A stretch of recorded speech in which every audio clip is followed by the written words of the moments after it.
From the last 8 years to today, rice production in this country dropped by 93% over the last 8 years. Vegetable production dropped by 35%. Legumes, peas, dropped by 55%. Root crops, 27%. And we only produce 8% of the milk that we use in this country.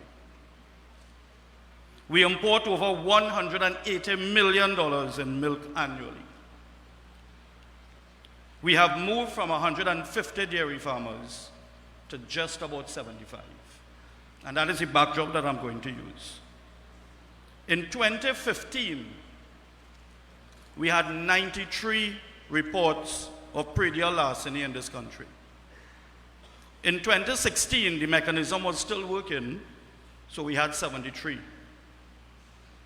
From 2017 to 2022, that figure went up between 50 and almost 100%. Because the figures stood at 132, 136, up to 177, which is almost double.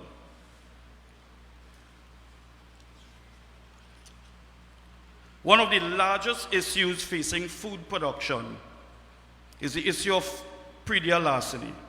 And this has turned into a multi-million-dollar business for the criminal enterprises. Last year, 125 dairy cows were stolen in this country from farms throughout. When they are stolen, there's only one thing that's going to happen for it. They're going to slaughter. So you lose that production. You lose everything about that. The value of that is over $2 million. So you see where the criminals making money, right?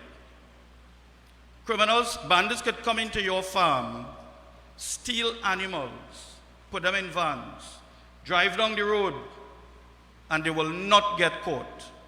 Because out of these 125 dairy cows that were stolen last year, not one was recovered.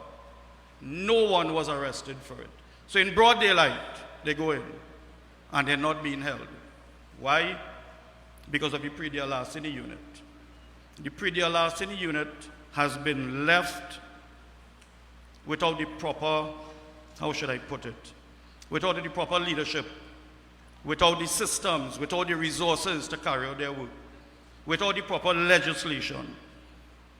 If I may, our very own chairman, Rampersad, I remember in discussion, he lost over $200,000 in watermelon at 1 year. And here those guys went with it. 60,000 pounds of watermelon were transported in a car whole night, up and down.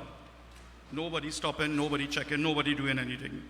Just last week, one of the largest rice producers in this country lost a pump valued at about $75,000. That pump is so big that they go in the back of a van and transport it out of there, passing right next to the police station in the area, and nothing. Against this backdrop, I am saying that the crime situation is not just against farmers, it is against food production. It is against your ability to get food and your ability to afford food.